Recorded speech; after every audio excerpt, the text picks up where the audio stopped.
గురుదేవ, శివరాత్రి రోజు ఇంటికాడ పూజ చేసుకోవాలంటే ఎలా? చాలా మంచి ప్రశ్న. ఇక్కడ ఉండేవాళ్ళు కూడా వినండి. ఆ వీడియో చూస్తున్న వాళ్ళు కూడా వినండి. మహాశివరాత్రి పర్వదినాన్ని, అలాగే వైకుంఠ ఏకాదశి, తొలి ఏకాదశి ఈ మూడింటిని ఎంత నిష్టతో పాటిస్తే ఆ జీవుడి జన్మ అంత పావనం అయిపోతుంది. మిగతా రోజులు పాటించకపోతే ఏం అభ్యంతరం ఉంటుంది లేదన్న మాట పక్కన పెడితే, ఈ మూడు విశేషవంతమైనటువంటివి. ఈ మూడింటిలోకెల్లా మహాశివరాత్రి ఇంకా విశేషవంతమైనది.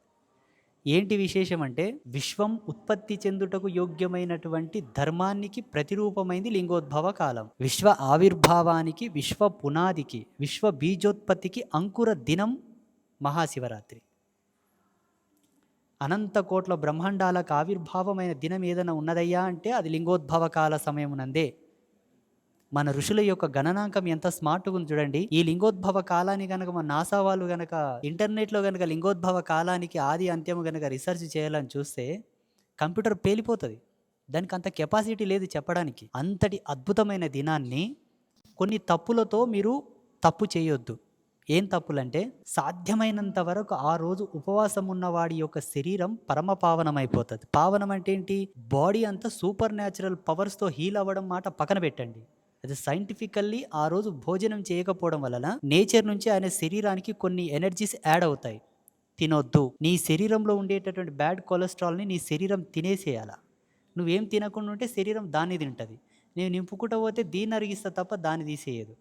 అంటే మీకు అర్థం కావాలని చెప్తున్నాను. మనకు ఏకాదశి పర్వదినం నందు మహాశివరాత్రి రోజు భోజనం చేయొద్దంటారు. సాధ్యమైనంత వరకు ఉపవాసం ఉండండి. సాధ్యమైనంత వరకు డే మొత్తం చెప్పులు వేసుకోవద్దు.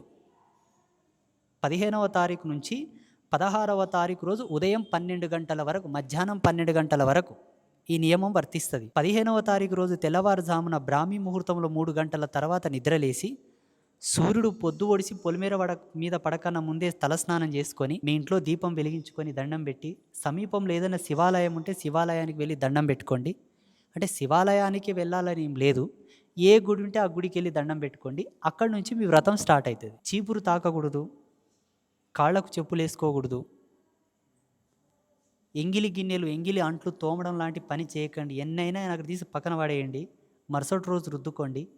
విడిసిన బట్టలు ఉతుక్కోవద్దు, మైల బట్టలు విండొద్దు, చీపురు ముట్టొద్దు. సాధ్యమైనంత వరకు ఇలా గడుపుతూ సాయంత్రం సూర్యాస్తమయ్యే సమయానికన్నా ముందే స్నానం చేసుకొని, మోటుగా చెప్పాలంటే పెద్ద మనుషులు సంధ్యా సమయాన్ని మోటుగా చెప్పారు. తెల్లవారుజామున సుక్కలు ఉన్నంగా చేసిన స్నానమే సంధ్యాస్నానం. సాయంత్రం సుక్కలు రాకన్నా ముందు చేసిన స్నానమే సంధ్యాస్నానం మోటుగా. ఇంకా మోటుగా చెప్పాలంటే, పొద్దు ఒడిసి పొలిమేర మీద వడకన్నా ముందు చేసిన స్నానం సంధ్యాస్నానం. పొద్దు ముక్కి గూట్ల వడకన్నా ముందు చేసిన స్నానం సంధ్యాస్నానం మోటుగా.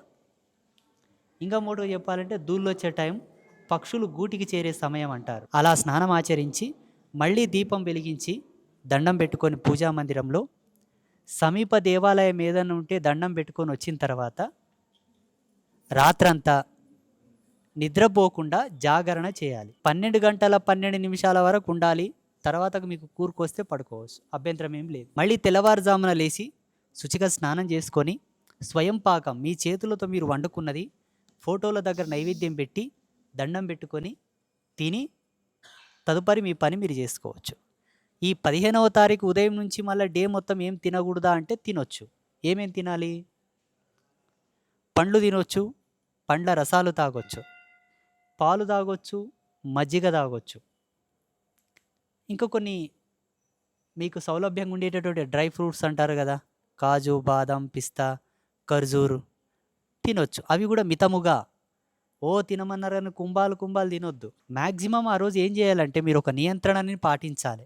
శ్వాసకు జ్ఞానానికి మధ్యలో ఒక చర్య జరగాలి. ఈ కడుపు ఖాళీ ఉంటే బుద్ధికి శ్వాసకు పని పెరుగుతుంది. ఇలా పెరిగితే శరీరంలో ఉండేటటువంటి వ్యర్థాలు మొత్తం పోతాయి, బుద్ధిలో ఉండే వ్యర్థాలు మొత్తం పోతాయి. శారీరక మానసిక నియంత్రణ మొత్తం లాక్ అయిపోతుంది. అది పూర్ణ ఆయుష్ను, ఆరోగ్యాన్ని పెంచుతుంది. అందుకే హిందూయిజంలో ఉపవాసానికి పెద్దపీట వేశారు. ఇట్స్ ఎ పర్ఫెక్ట్ సైన్స్, చాలా గొప్పది. ఈ మహాశివరాత్రి రోజు ఉపవాసం చేస్తే సంవత్సరం మొత్తం ఉపవాసం చేసిన పుణ్యం ఆయన అకౌంట్లో పడుతుంది. ఇలా ఇళ్లల్లో సింపుల్గా పూజలు చేసుకోవచ్చు. అర్థమైందా? ఇంకేమైనా కన్ఫ్యూజన్ ఉంటే అడుగు. చాలా నీట్గా స్మార్ట్గా చెప్పిన. ఓ ముద్రలు పట్టి జపాలు చేయండి, దండకాలు చేయండి అని చెప్పలా. చెప్పినా? మోటుగా చెప్పిన.